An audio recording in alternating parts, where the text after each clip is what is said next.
Bora falar agora sobre Michael, o atacante que pertence ao Al Hilal, que já foi do Flamengo e interessou ao Vasco. Informação do canal Atenção Vascaínos dá conta de que Ramon Dias pediu sua contratação no início dessa temporada para a primeira janela. Só para lembrar, Ramon trabalhou com o Michael no Al Hilal por 2 temporadas, 2021 e 2022.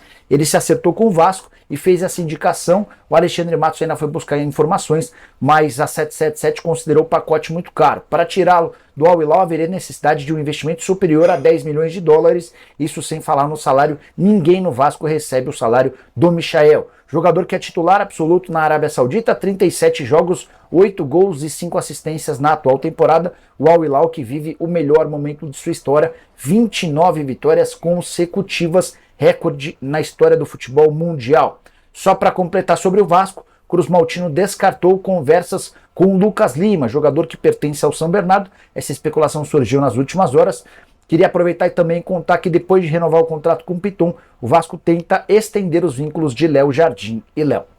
Muito bem, meus ídolos, muito bem, vamos lá, vamos falar então inicialmente do Vasco da Gama, que está treinando, né, fazendo esse trabalho aí de preparação para o Campeonato Brasileiro.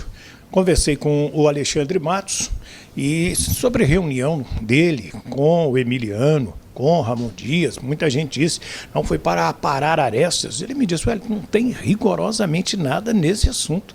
A gente se reúne diariamente para tratar de assuntos do Vasco da Gama. A gente se reuniu, por exemplo, para definir, vai viajar? Vai ficar concentrado em outra cidade, num lugar fechado? Ou vamos treinar aqui mesmo no Rio de Janeiro? Então ficou definido, vamos treinar na cidade do Rio de Janeiro. Outra coisa, vamos fazer jogos amistosos, jogos treinos? Vamos sim. O Vasco pode fazer de 2 a 3 jogos. Um deles pode ser até o Corinthians. Então, nos próximos dias, teremos amistosos aí do Vasco. O time precisa jogar até a estreia no Campeonato Brasileiro. Lá pelo dia 16 de abril, a tabela vai sair na semana que vem. Falei com o pessoal e a informação que eu recebi da TV é que na semana que vem a CBF já deverá soltar a tabela da Série A, como também a tabela da Série B, com as primeiras rodadas já desmembradas. Muita gente também me pergunta sobre o sorteio da Copa do Brasil, quem que o Vasco vai enfrentar. Não temos ainda essa data de sorteio, tá? Mas a gente está buscando essa informação. CBF ainda não definiu e é importante a gente dizer que o Vasco acabou ficando no pote número 2 da Copa do Brasil.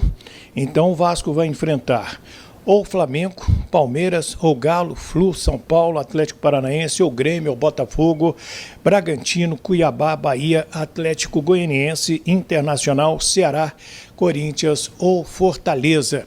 É um desses times aí que o Vasco vai enfrentar. Ele ficou devido ao seu ranking, que caiu bastante, o ranking da CBF, devido a 2 anos na Série B do Campeonato Brasileiro. Então o Vasco permanece no pote número 2 e vai enfrentar os times mais fortes, né, do ranking da CBF. Essa é a informação já oficial. A CBF vai fazer esses jogos da terceira fase da Copa do Brasil no mês de maio. Em abril não vamos ter jogos da Copa do Brasil inicialmente pelo calendário da CBF.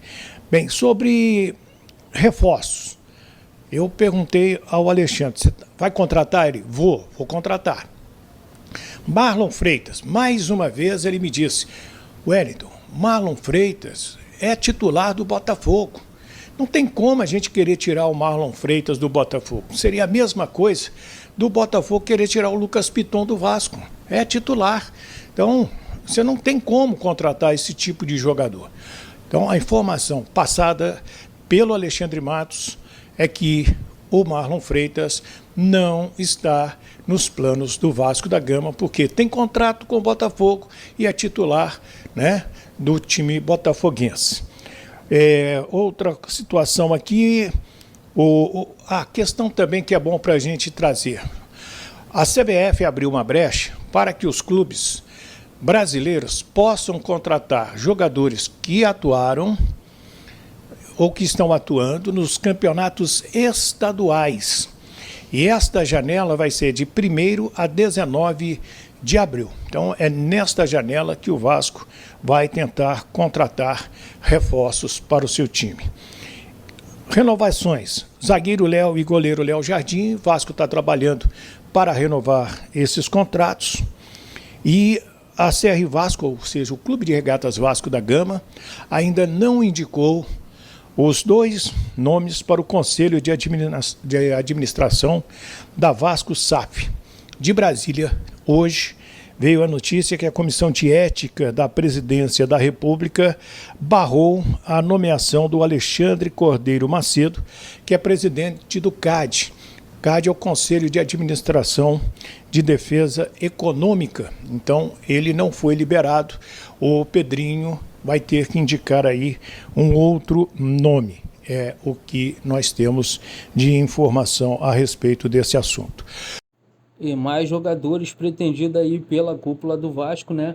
Pelo diretor executivo Alexandre Matos, a 77 barra a contratação desses jogadores, né? Aí Michael, o Alexandre Matos e o Ramon Dias queriam o jogador, mas a 777 já falou que é muito caro e não vai fazer esse investimento, né? Não tem lógica para fazer esse investimento.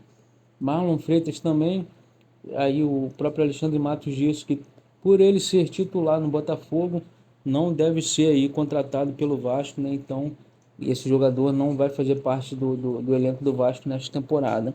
O Vasco aí que desde o início do ano está buscando jogadores para atuar no meio campo, né? Principalmente depois das lesões do Paulinho e do Jair.